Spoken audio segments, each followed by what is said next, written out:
Hey peeps, what do you say when you notice Keeper coming at you from the cave? The glorious man cave. Hey, from a lot of your comments and personal messages, a lot of you love my cave and asked me a lot of questions how I did it. And so what today's video is how to set up your home studio man cave. All right. Well, we start at the beginning. Carol and I bought this house back in 2005, and no, she's going through the house going, "Oh, I like this, I like that." Well, I'm looking at the house from a musician standpoint. I'm going like, "Oh wow, long driveway. All right, you can put your car all the way up to the garage, download equipment, and to go into the basement, it's all flat, no steps." So I'm looking like those logistics, you know what I mean? But um, those are the stuff I was looking at. We have almost an acre ground here, and it's all flat and all that stuff. That's cool, and um, natural fireplace, a lot of that stuff we liked about the house. But my most favorite thing was the garage and the basement. I'm thinking like, well, I can put something in here. And now the house ain't a big house. It's a 2-bedroom ranch. So only so much stuff you can do. But I was able to get a lot of stuff here. All right. And so that's what we're going to talk about, how I set this up, and you know what I mean, and how to set up your own cave / recording studio. First thing, you got to ask yourself, what do you want to do? All right. Well, at the time, when me and Carol met, I kind of retired from playing out because I had a really good job. I was making a lot of money, and but I was on call. I couldn't play in a band and stuff like that. So what I wanted to do is I wanted to do a lot of writing and recording. All right, and I'm going to show you how cool my wife is. Now, I was spending a lot of money going to recording studios, and my wife, she read what we call porno. All right. Now, what some people call porno would be Playboy magazines and stuff like that. What my wife considers porno is the Sweetwater catalog, American Music catalog, Musician's Friend catalog. The catalogs they send you in the mail that has all the equipment in it. That's what my wife calls porno. All right, but she's very inquisitive about music and stuff. She knows a lot. She can. If you tell her to start the B3, she knows how to start a B3. So she's really cool. But one day she told me, "Because, well, why don't you, instead of spending all this money on the studio, wouldn't it be better if you like bought the stuff and did your own recording?" And I looked at her and I went, "I love you." And then that's what I did. And so I ended up buying my own stuff to do recordings. And so that's what we're going to start with. So if you're going to do like a home studio or a / man cave or keyboard palace or whatever you want to call it, you got to first ask yourself what you want to do with it. All right. Well, if you're going to want to record, you have to think of, okay, what are you going to record with? All right. And build your studio around that. Okay. Now, I'm an old school guy. I'm a baby boomer. I grew up with the 8-track and 16-track Fostex and Tascams, reel-to-reels and stuff like that. And I like knobs and sliders. So when I started out, I think I had 8-track Fostex. All right. And so I basically started out with a reel-to-reel and a mixer. All right. And then as you gain knowledge and stuff like that, you started adding on other things.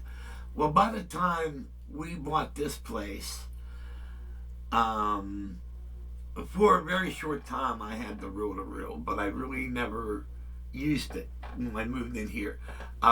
The first thing I bought was the 16-track Fostex digital recorder. All right.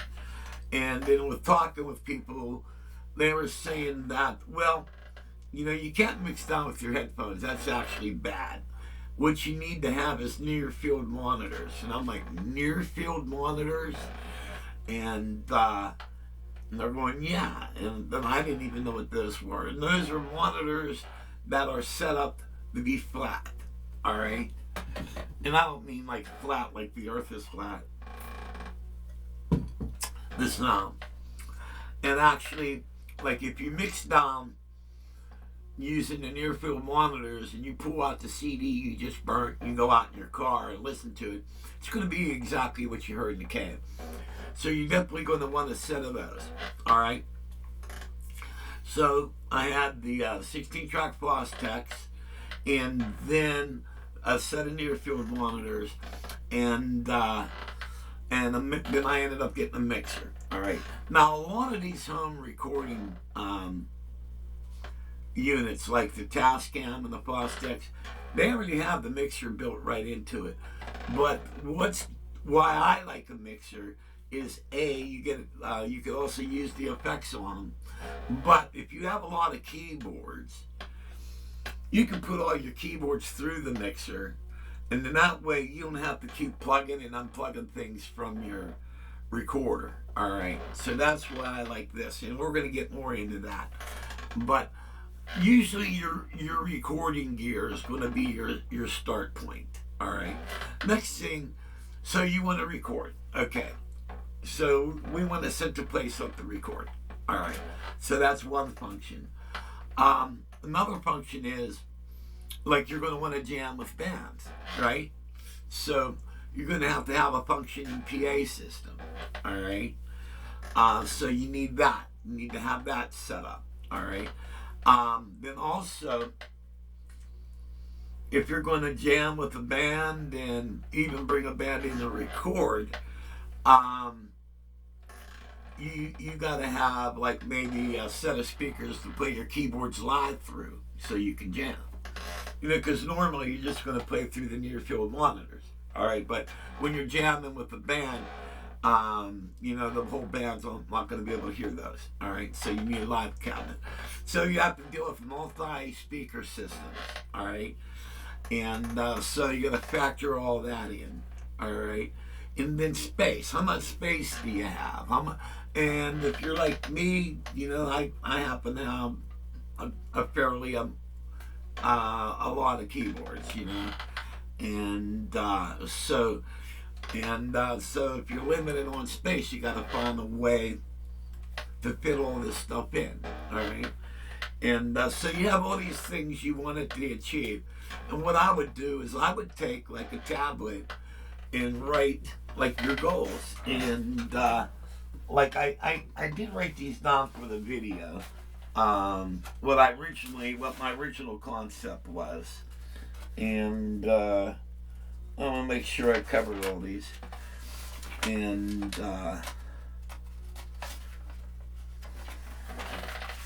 why is paper so hard to get to another page? Here we go. All right. So what I wanted to be able to record and create. 2, have the ability to play with a live band. All right. 3, have every keyboard wired in and ready to record at any given time. And 4, have the ability to use my vocal units. All right, from multiple locations. All right. Speaker systems, PA, live keyboard, live amplifier setups, and mixed down cabinets. All right. And so those are basically the goals I set up. All right. Now we're gonna. This is actually a hard video for me to make. This man cave has been a work in progress since 2005, and it went through many changes. So in that period of time, which is 2005, almost 20 years, 19 years. Wow. I can't believe it's been that long. But a lot of this stuff is all work in progress. And it took me a while to get all this stuff together. And so what we're going to do is I'm going to grab the camera and I'm going to take you guys around and kind of show you what I have going on here. So give me a second here. And I'm going to do the camera from the stand.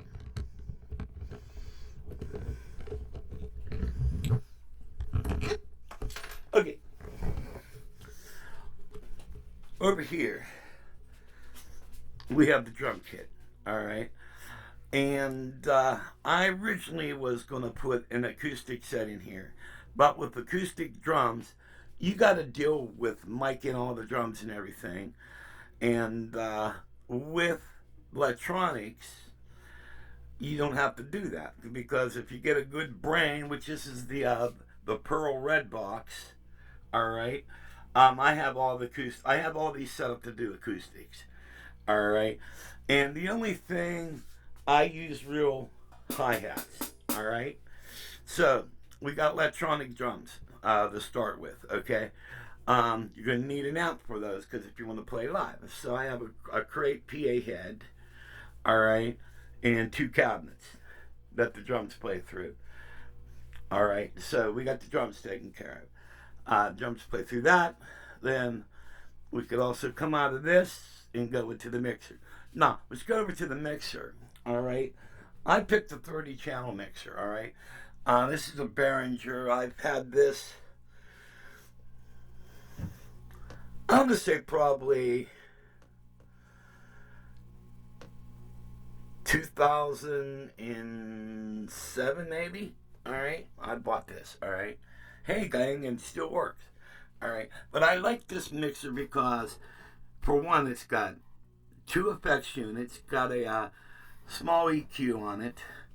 It's got 4 subgroups, alright, and it's got control room out in it, and it's got everything I need. So it's got the control room out circuit and everything, alright. And what's nice is I have all my stuff put through it, as you can see, you know, there's a lot of stuff going through it, and which means basically when I run the Tascam, I don't have to keep plugging things in and unplugging things. I got to do, because Tascam has a built-in patch bay, I just use E and F, alright? So whatever track I'm on, I'm using left and right, which is E and F, alright? And I never have to touch the patch bay. All I got to do is just punch in what tracks I need, alright? Which is cool. And then I have, these are great monitors. I don't care what anybody says. These are the Behringer Truth monitors. The woofer is 175 watts, and I believe the tweeter is 75 watts. Alright. These are loud. Alright. I think this is an 8. I'm pretty sure it's an 8-inch. Alright. And these are fantastic. Alright. So those are great. So you got your mixer, and you got your digital recorder. Alright, like I said before, being old school, I like knobs and sliders. Alright, and I guess a lot of you guys are using what they call DAWs, which is computer oriented. Alright, I don't have the patience for that. Maybe eventually I might get into that if I could master VSTs. Maybe having a good DAW setup would be in my future. Alright, also, there's the audio boxes. I got the PreSonus, and I have the Lexicon Alpha, which are not being used right now. And but basically, what I have set up is I have a space here for my live keyboards.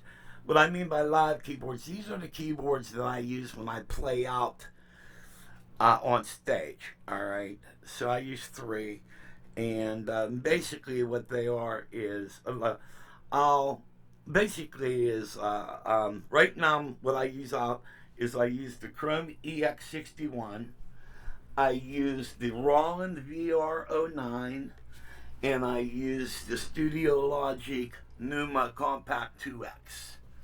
Alright, that's what I use when I play out. And if I have band practice with my band, usually I'll have those keyboards set up right here. Then back here, I don't know if you can see that, there are two 10-inch floor monitors. These are powered, alright, and these are for live, alright. Then over on the other side of that, whether you can see it or not, is a bass cabinet, alright. It's a 15 with a little Pizio, and over here, up, I have a bass amp, which is an acoustic bass amp, alright, and that is for the house bass player, alright. And as you can tell, they even have their own personal cable, and remember, wrap up the bastard when you're done using the cable, alright. So I'm even supplying a cable that they can use, alright. So, but the golden rule in this studio is this mixer here, whatever goes into this mixer goes directly into the Tascam. Alright. And so now, but I have a lot of keyboards. Alright. So it would be crazy. Like I got all this on this side of the room, alright, and then there's the Leslie, alright. Now, it would be a wiring nightmare to run all this stuff all the way across the room to there. So what I did is I added this Mackie mixer, alright, and I call this a submixer, alright.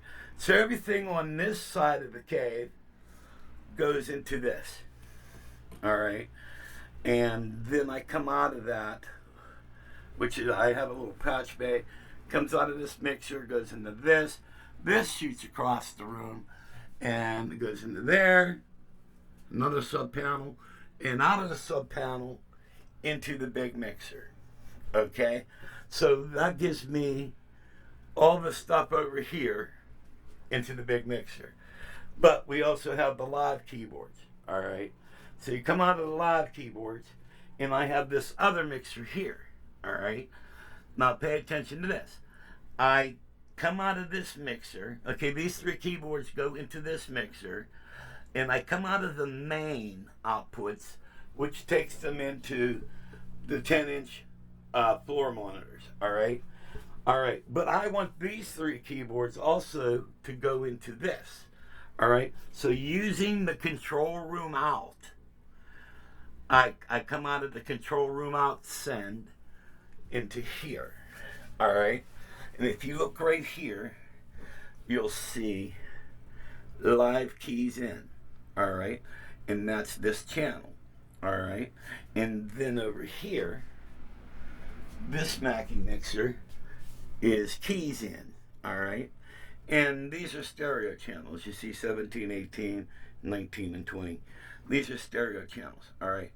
So I accomplished my task. I got all these keyboards into the main mixer, therefore they can hit the Tascam up, all right? Then all this stuff, the VP550 Vocal Ensemble keyboard and the Phantom and the Triton, they're wired directly into this. Also, we have a couple other things that are wired into the main mixer. We have computer in, which is my tower right here, all right? So I have a left and right that goes in to the main mixer here. Also, we have media, which over here, there is a, I don't know if you can see it, no, wait, we can make that possible. There's a CD player there, and whatever else I decide to put into it. And also over here, we have a studio grade cassette player and another CD player here, all right? So that could all go through the main mixer too. All right. Also, we have a left and right for the drum kit. All right. Now, another cool thing we have is, let me make a room here so I can sit. We have a patch bay. Let's add some light so you can see that.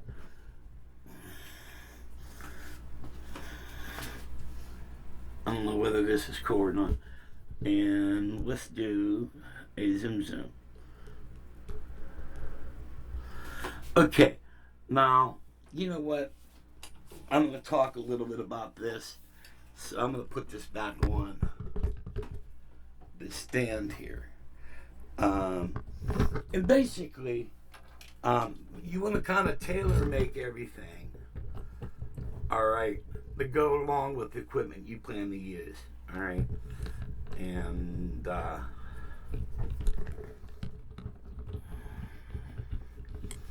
so this is really cool here. And take this bastard up here. Okay, now we're going to talk about this patch bay. All right. Now, one thing we have is we have the Triton Studio. And one of the things that the Triton Studio does is, let's drop this down a little bit. It's a sampler. All right. Now, so if you want to use a sampler, you have to go behind the keyboard and you have to plug cables into it. Well, what I did was when I built this patch bay, I gave myself a left and right into it right here. All right. That way I don't have to keep pulling the keyboard out and blah, blah. All right. So then we come out of the mixer. All right. And then we have an output and we punch the output of the mixer into this patch bay. So, like, say, we got the left and rights. All right. Let me do this. Like I believe in the illustrations. All right. So I got some work to do today, and I'm going to have to do some sampling on the Triton. Well, how am I going to do it? Well, we have the main, we have control room outputs. All right, so if we're going to do a stereo sample into the Triton, well, we come out of the main control room, and we just patch right in to sampler in. Okay? That's what's really cool about this patch bay. Another thing cool is over here is right here. These four inputs I should say. Say if you have a guitar player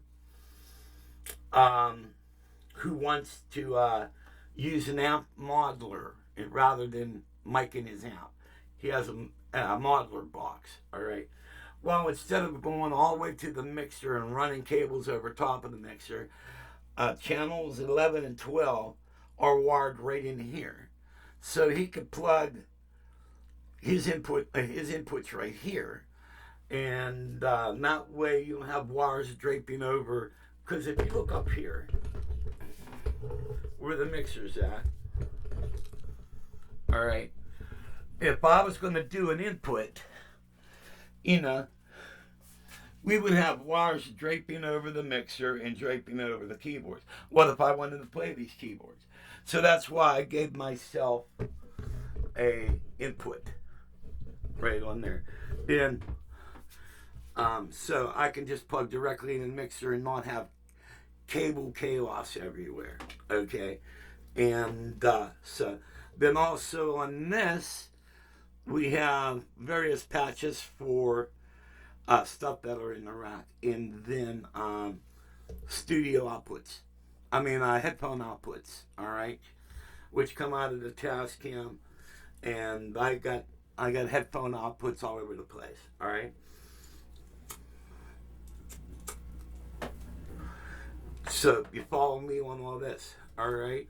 Then next thing we're going to talk about the vocals. Okay. For vocals, I use a studio mic, a regular studio mic with a windscreen and all that other crap they have. And I was told by a sound engineer who works for a TV station that the DVX 286A is a fantastic microphone preamp and processor. So you would plug your studio mic into here and then go into your recording or your mixer or whatever. So that is cool. I also use a vocal a Digitech Vocalist Live Pro harmonizer. All right. So I do that. Then also I have the Roland VP550 vocoder vocal ensemble keyboard. And that does all type of vocals. Does vocoder, does harmonies. It does a lot of things like that. All right. So I could have a lot of fun. So I could lay on, I could lay a vocal track on. And it's also another recording tip. Like, it's always cool if you're going to do lead vocal. Say you're going to put your lead vocal in on track 1. All right. Sing the song all the way through.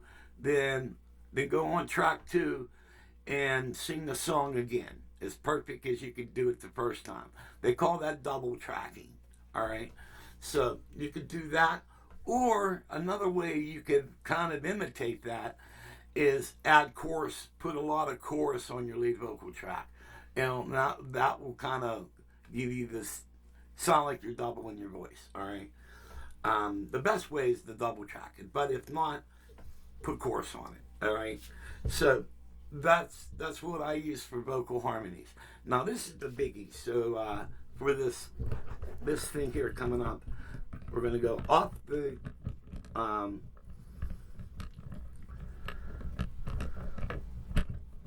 camera stand. This thing's such a pain in the ass. Okay. Now I have B3. All right. What do we do with the B3? Well, we put the B3 through a Leslie. All right. Which is over here.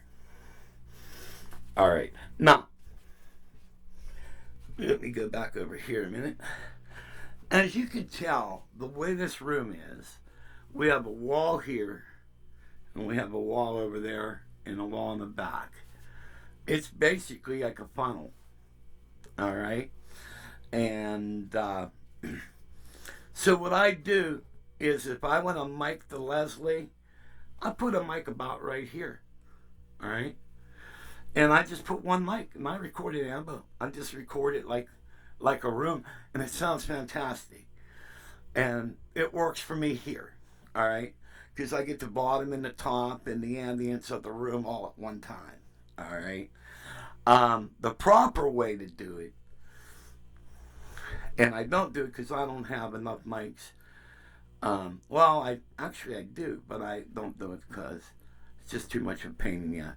You put a mic on the top, put a mic on the bottom, and the mic probably about 6 feet away to record the room ambience. So basically the mic and Leslie, you're going to want to use 3 mics. Unless you have a particular cool setup like this, where this room is like a funnel. All right, and I just put one mic, and it sounds fantastic. It really does. All right, so now here's the main thing, and we'll put the big lights on for this. All right, as you can tell, this is not a very big room. All right, I'm gonna probably say 8 or 9 feet across, maybe 10. I don't know. All right. And probably about 11 to 12 feet deep. All right. In here. And I think this is causing me glow. All right. But this is basically how big this room was. And actually, right where this is all at, like about right here. Yeah, about right here. This is where my furnace was. The furnace was right here, and right here was where the water heater was. All right. Now, by trade, I'm an air conditioning heating technician. So, and luckily, my ductwork goes this way. All right. And so all I did was removed the furnace out. All right. And it's on the other side of this wall. All right. Like right behind here is right where the furnace is. And all I had to do is just put a cap on the ductwork and just attach the furnace on the other side of the wall. And did the same thing with the water heater. Plumbing ran the same way. Nothing major. So I was able to utilize this space for the cave. All right. And then one other thing I didn't cover is the live PA. All right. What I have a Yamaha Club Series 3 speakers there and one over here. All right, above the TV set here. And so I have two of these. These got a 12 and a horn in them. All right. And those are my live PA speakers, which I use with a mixer. And since I just run these mono, I just put an EQ on them. Which this EQ I bought back in 1972. I used this on my Fender Rhodes. It still works, and it works great. It's clean, actually. And so you can sit here, and since everybody's standing out over in this area, and I'm back here in this hole, one of the musicians, if they want to, they could just use this to kind of EQ some feedback out. And I used this Mackie board for the live PA, which has effects on it, all right?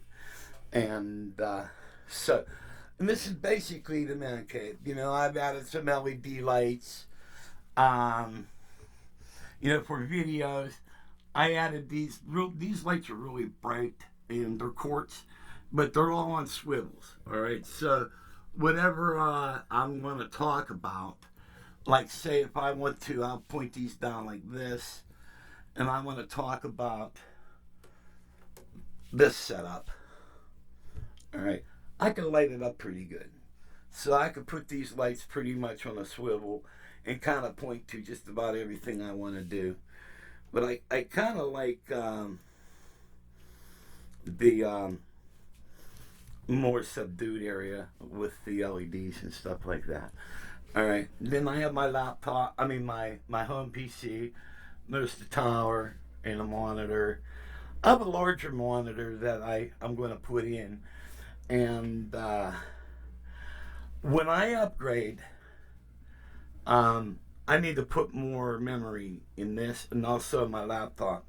But when I max these out on RAM, then I'm going to try to get into the VSTs, and I might try a DAW and see where these go with that. But this is pretty much how I have the cave set up. And what I think the best way is not to sit here and hold the camera, is put the camera on the stand, man, and drop off the key lead, set yourself free. So let me do this for final thoughts, and I'll put this back here, and sometimes it's hard to get this thing started. This thing, my camera screws onto this with like a wing nut, and but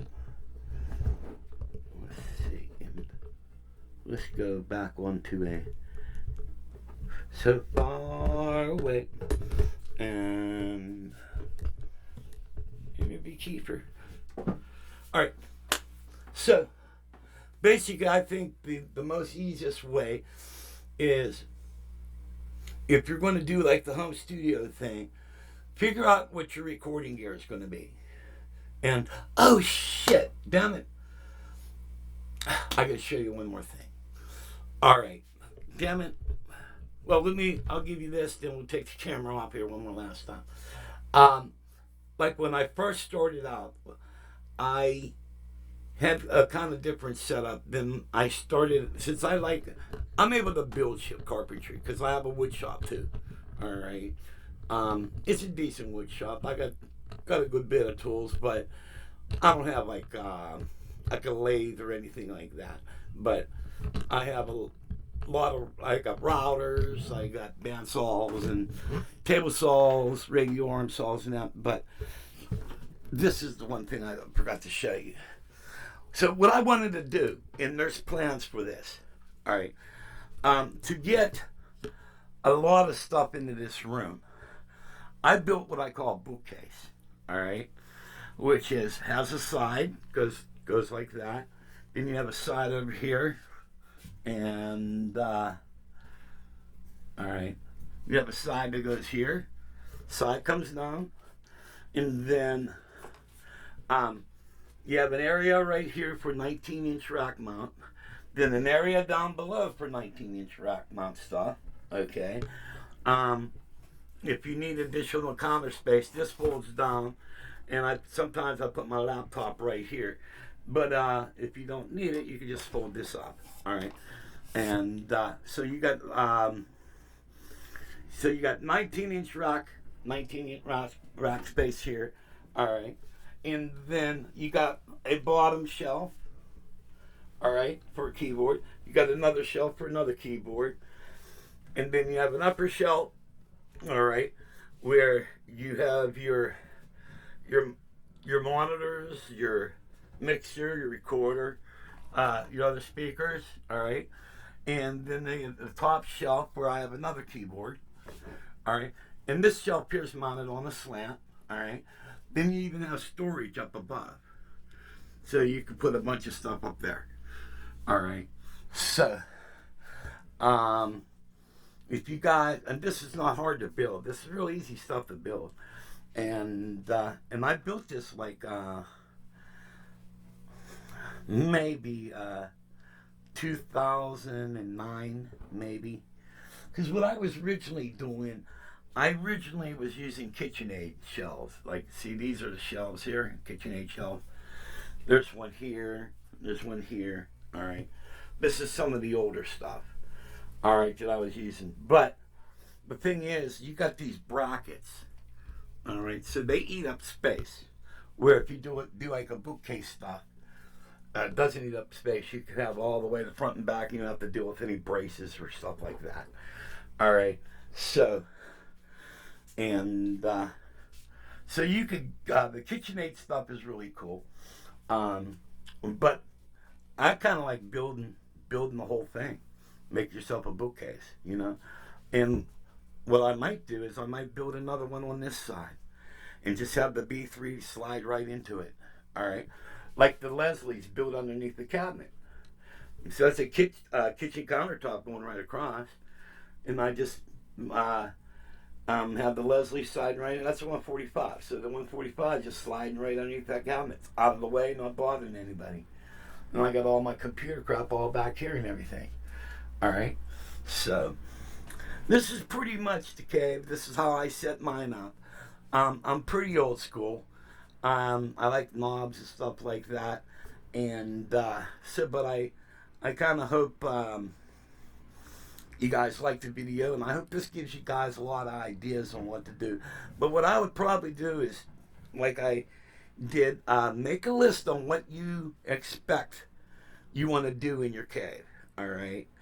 And design it around your recording equipment. Then also, hey, if you're going to be playing live, you're going to have to set up, you're going to have to make it kind of versatile on what you want to do. And so I got a lot of different type of speaker systems, and wiring all up, it was pretty crazy. But hey, I had a lot of time to figure it all out. And actually, the way it is set up right now is the best it's ever been. All right. So, but basically, you know, you're on the premise that the large mixer is the input for the Tascam. So whatever goes into the large mixer goes into the recorder. All right. So if you have a lot of other stuff, then you use submixers. There's a submixer there. There's one there. All right. So and then have a small PA setup. All right. So there's a lot of different ways. So but basically this is how I set mine up. And I figured I'd pass. I got a lot of personal messages on this. And so I figured I'd make this video to turn you on all that. Also, you know, have a lot of fun. Do some nice mood lighting and stuff like that. And You can have a lot of fun, sitting above. Matter of fact, I got more LED lighting. I got right here is 200 feet, and I think this is about 8 feet here, and so I could add more lighting, and I'm just gonna figure out where I want it, and but this is my video for y'all. I hope you dig it. I ask that God may bless, and see y'all when I see ya.